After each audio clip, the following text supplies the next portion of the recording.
Fuzzy Mud, Chapter 7. Tuesday, November 2, 4:10 p.m. Be careful not to step in that, Tamaya warned as Chad Hillegas made his way around the strange mud. What do you think all that weird fuzzy stuff is? She asked. She might as well have been speaking a foreign language, the way Chad looked at her. He spit on the ground, then looked her in the eye and demanded, "Where's Marshall?" His tone was nasty, but Chad was her only hope, so she had to be nice to him. He's climbing up on a ledge trying to find the way back home. We got lost. When I heard you coming, at first I thought you might have been that crazy hermit you were telling me about. But then I saw your blue sweater. So, she shrugged and smiled.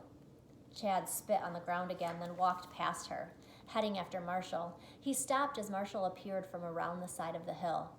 Marshall hesitated just a second when he saw Chad, but then he continued on down as if nothing were the matter. "Hey, Chad," he said. Tamaya sensed something was wrong. She could hear it in Marshall's voice. "I waited for you," Chad said. "I know," Marshall said. "I was on my way there, but then Tamaya said she knew a shortcut through the woods. What was I supposed to do? I have to walk home with her." "My mom won't let me walk home alone," Tamaya explained. Chad glanced at her, then turned back to Marshall. "You trying to make me feel like a fool, just standing there on the corner waiting for you?" "No." Chad stepped toward him and then pushed him backward. "You think I'm a fool, don't you?" Marshall regained his balance. "No." With sudden ferocity, Chad lunged at him. He slugged Marshall in the face and then in the side of the neck. Tamaya screamed. Marshall tried to protect himself, but Chad hit him twice more, then grabbed him by the head and threw him to the ground. "Leave him alone!" Tamaya shouted. Chad glared at her. "You're next, Tamaya," he said. Marshall tried to get up, but Chad's knee caught the side of his head, knocking him back down.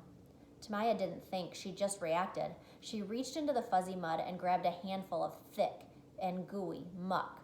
She ran at Chad, and as he turned toward her, she shoved it into his face. He lunged at her, but she was too quick, stepping to the side. Chad stumbled past her, then bent over and covered his face with his hands. For a moment, Tamaya was too scared to move. Marshall scrambled to his feet. He grabbed both backpacks and shouted, "Run!" Tamaya ran as hard as she could, for as long as she could, until it felt like her lungs would explode. She didn't know if Marshall had seen the way home or if they were running deeper into the woods. She didn't care, just so long as she got away from Chad. She was still running when her foot caught in a tangle of vines, and the next thing she knew, she was sprawled across the dirt. Her heart pounded and her hands stung from the fall. She took several long, deep breaths as she tried to make herself get back up, but she just didn't have any strength left. She was afraid to look behind her. Marshall had stopped running after he had heard her go down. She saw him heading back toward her, still holding both backpacks. She could tell from the way he walked that Chad must not have been too close. She turned. Chad was nowhere to be seen. She pushed herself up into a sitting position as Marshall approached. "You okay?" "I think so." Her knees were scraped and bloody, and her left wrist hurt from when she had fallen, but she didn't think there was anything seriously wrong. Besides, Marshall was a lot worse. Dried blood and snot was caked beneath his nose. Sweat dripped off his face. "You think he's still coming?" she asked him. "I don't know, but if not today, tomorrow." Tamaya knew that was true. Chad's words still echoed inside her head. "You're next, Tamaya." And that was before she had smashed mud in his face. She got back up to her feet and took her backpack from Marshall. They continued walking the way they had been going. "Is this the way?" she asked. "Were you able to see anything from the ledge?" "Not really," said Marshall. "So what'd you do anyway to make him so mad?" "I answered a question in class." Tamaya didn't get it. "So?" "It's different in 7th grade. You're not supposed to act like you know anything." The sky was beginning to turn dark. Tamaya worried that it wouldn't be long before they wouldn't be able to see anything. "Look, smoke," Marshall declared. "Where?" "It's smoke from a chimney," he told her. She tried to follow where he was pointing, and then she saw it too, gray smoke against a gray sky. They hurried toward it, although, for all Tamaya knew, it could have been coming from the home of the crazy hermit. She imagined them as Hansel and Gretel going to the home of the evil witch.